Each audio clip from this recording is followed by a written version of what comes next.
NCIB times ಮೀಡಿಯಾಗೆ ಸ್ವಾಗತ. ನಾನು ದರ್ಶನ್ ಹುಣಸೂರು. ಶೀರ್ಷಿಕೆಯಲ್ಲೇ ಕುತೂಹಲವನ್ನು ಮೂಡಿಸಿರುವಂತಹ ಬಹುನಿರೀಕ್ಷಿತ ಸೆಬಾಸ್ಟಿನ್ ಡೇವಿಡ್ ಅವರ ಪೆನ್ ಡ್ರೈವ್ ಚಿತ್ರ ಜುಲೈ 4ನೇ ತಾರೀಕಿನಂದು ಬಿಡುಗಡೆ ಆಗ್ತಾ ಇದೆ. ಈ ಒಂದು ಚಿತ್ರದ ಪ್ರಮುಖ ಪಾತ್ರದಲ್ಲಿ ಕನಸಿನ ರಾಣಿ ಮಾಲಾಶ್ರೀ, ಬಿಗ್ ಬಾಸ್ ಖ್ಯಾತಿಯ ತನಿಷಾ ಕುಪ್ಪಂಡ ಹಾಗೂ ಕಿಶನ್ ಕೂಡ ನಟನೆಯನ್ನ ಮಾಡಿರುವಂಥದ್ದು. ಹೌದು, RH ಎಂಟರ್ಪ್ರೈಸಸ್ ಲಾಂಛನದಲ್ಲಿ ಎನ್ ಹನುಮಂತರಾಜು ಹಾಗೆ ಲಯನ್ ಎಸ್ ವೆಂಕಟೇಶ್ ಅವರ ನಿರ್ಮಾಣದ ಸೆಬಾಸ್ಟಿನ್ ಡೇವಿಡ್ ನಿರ್ದೇಶನದ ಹಾಗೂ ಬಿಗ್ ಬಾಸ್ ಖ್ಯಾತಿಯ ತನಿಷಾ ಕುಪ್ಪಂಡ, ಕಿಶನ್ ಹಾಗೂ ಕನಸಿನ ರಾಣಿ ಮಾಲಾಶ್ರೀ ಮುಖ್ಯ ಪಾತ್ರದಲ್ಲಿ ಅಭಿನಯ ಮಾಡಿರುವಂತಹ ಪೆನ್ ಡ್ರೈವ್ ಚಿತ್ರದ ಹಾಡುಗಳ ಬಿಡುಗಡೆ ಸಮಾರಂಭ ಇತ್ತೀಚೆಗೆ ನಡೆದಿದೆ. ಡಾಕ್ಟರ್ ವಿ ನಾಗೇಂದ್ರ ಪ್ರಸಾದ್ ಹಾಡುಗಳನ್ನು ಬರೆದು ಸಂಗೀತವನ್ನ ಕೊಟ್ಟಿದ್ದಾರೆ. ಆಡಿಯೋ ಬಿಡುಗಡೆ ಸಮಾರಂಭಕ್ಕೆ ಕರ್ನಾಟಕದ ಚಲನಚಿತ್ರ ವಾಣಿಜ್ಯ ಮಂಡಳಿ ಅಧ್ಯಕ್ಷರಾದ ನರಸಿಂಹಲು, ಪದಾಧಿಕಾರಿಗಳಾದ ಶಿಲ್ಪಾ ಶ್ರೀನಿವಾಸ್, ಕುಶಾಲ್ ಮುಂತಾದವರು ಮುಖ್ಯ ಅತಿಥಿಗಳಾಗಿ ಆಗಮಿಸಿ ಚಿತ್ರತಂಡಕ್ಕೆ ಶುಭಾಶಯವನ್ನ ಕೋರಿದ್ರು.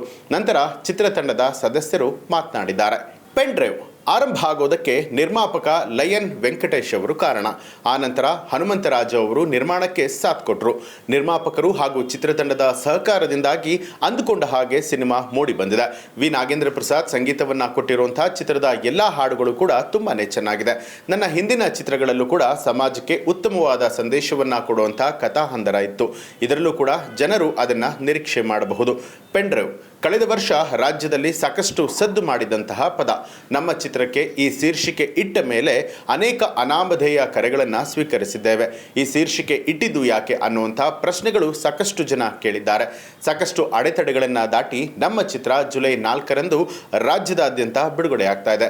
ಎಲ್ಲರೂ ನೋಡಿ ಹಾರೈಸಿ ಅಂತ ಹೇಳಿ ನಿರ್ದೇಶಕ ಸೆಬಾಸ್ಟಿನ್ ಡೇವಿಡ್ ಅವರು ಕೋರ್ಕೊಂಡ್ರು. ನಾನು ಈ ಒಂದು ಚಿತ್ರದಲ್ಲಿ ಖಡಕ್ಕಾದ ಪೊಲೀಸ್ ಅಧಿಕಾರಿ, ಒಂದೊಳ್ಳೆ ತಂಡದ ಜೊತೆಯಲ್ಲಿ ಕೆಲಸ ಮಾಡಿದ್ದೇನೆ. ಕಿಶನ್ ಅವರ ಜೊತೆಗೆ ಹಾಡೊಂದಕ್ಕೆ ಹೆಜ್ಜೆ ಕೂಡ ಹಾಕಿದ್ದೇನೆ ಅಂತ ಹೇಳಿ ನಟಿ ತನಿಷಾ ಕುಪ್ಪಂಡ ಅವರು ತಿಳಿಸಿದರು. ಇನ್ನು ಬಿಗ್ ಬಾಸ್ ನಂತರ ನಾನು ನಟಿಸಿರುವಂತಹ ಮೊದಲ ಚಿತ್ರ ಇದು. ಚಿತ್ರ ಚೆನ್ನಾಗಿ ಮೂಡಿ ಬಂದಿದೆ. ನಿಮ್ಮೆಲ್ಲರ ಪ್ರೋತ್ಸಾಹ ಇರಲಿ ಅಂತ ಹೇಳಿ ನಟ ಕಿಶನ್ ಅವರು ಕೇಳಿಕೊಂಡ್ರು. ಇನ್ನು ಹಾಡು ಬಿಡುಗಡೆ ಮಾಡಿಕೊಟ್ಟಂತಹ ಗಣ್ಯರಿಗೆ, ಚಿತ್ರತಂಡದವರಿಗೆ ಧನ್ಯವಾದಗಳನ್ನು ತಿಳಿಸಿ ಮಾತನಾಡಿದ ನಿರ್ಮಾಪಕರಾದ ಹನುಮಂತರಾಜು ಹಾಗೆ ಲಯನ್ ಎಸ್ ವೆಂಕಟೇಶ್ ಅವರು, ಚಂದನ್ ಫಿಲಮ್ಸ್ ಮೂಲಕ ರಾಜ್ಯದಾದ್ಯಂತ 150ಕ್ಕೂ ಅಧಿಕ ಚಿತ್ರಮಂದಿರಗಳಲ್ಲಿ ಜುಲೈ 4ನೇ ತಾರೀಕಿನಂದು ನಮ್ಮ ಚಿತ್ರ ಬಿಡುಗಡೆ ಆಗ್ತಾ ಇದೆ. ನಮ್ಮ ಚಿತ್ರಕ್ಕೆ ಎಲ್ಲರೂ ಕೂಡ ಪ್ರೋತ್ಸಾಹ ಕೊಟ್ಟು ಚಿತ್ರಮಂದಿರಗಳಿಗೆ ಬಂದು ಚಿತ್ರವನ್ನ ನೋಡಿ ಅಂತ ಕೇಳಿಕೊಂಡ್ರು. ಇನ್ನು ಸಂಗೀತ ನಿರ್ದೇಶಕ ಹಾಗೂ ಗೀತ ರಚನೆಕಾರ ವಿ ನಾಗೇಂದ್ರ ಪ್ರಸಾದ್, ಛಾಯಾಗ್ರಹಣ PVR ಸ್ವಾಮಿ ಅವರು, ಸಹ ನಿರ್ದೇಶನ ನಾಗೇಶ್, ನಟ ಕರಿಸುಬ್ಬು, ಟೈಗರ್ ವೆಂಕಟೇಶ್ ಮುಂತಾದವರು ಪೆನ್ ಡ್ರೈವ್ ಕುರಿತು ಮಾತನಾಡಿದ್ದಾರೆ. ಒಟ್ಟಾರೆಯಾಗಿ ಜುಲೈ 4ರಂದು ರಿಲೀಸ್ ಆಗ್ತಾ ಇರುವಂತಹ ಈ ಒಂದು ಪೆನ್ ಡ್ರೈವ್ ಚಿತ್ರಕ್ಕೆ ನಮ್ಮ ಎನ್ಸಿಐಬಿ ಟೈಮ್ಸ್ ವತಿಯಿಂದಾಗಿ ನಾವು ಕೂಡ ಶುಭಾಶಯವನ್ನು ಹಾರೈಸ್ತಾ ಇದ್ದೇವೆ. ನೀವು ಕೂಡ ತಪ್ಪದೆ ಹೋಗಿ ಪೆನ್ ಡ್ರೈವ್ ಚಿತ್ರವನ್ನು ಚಿತ್ರಮಂದಿರದಲ್ಲೇ ನೋಡಿ ಅಂತ ಹೇಳಿ ಕೇಳ್ಕೊಳ್ತಾ ಇದ್ದೇವೆ.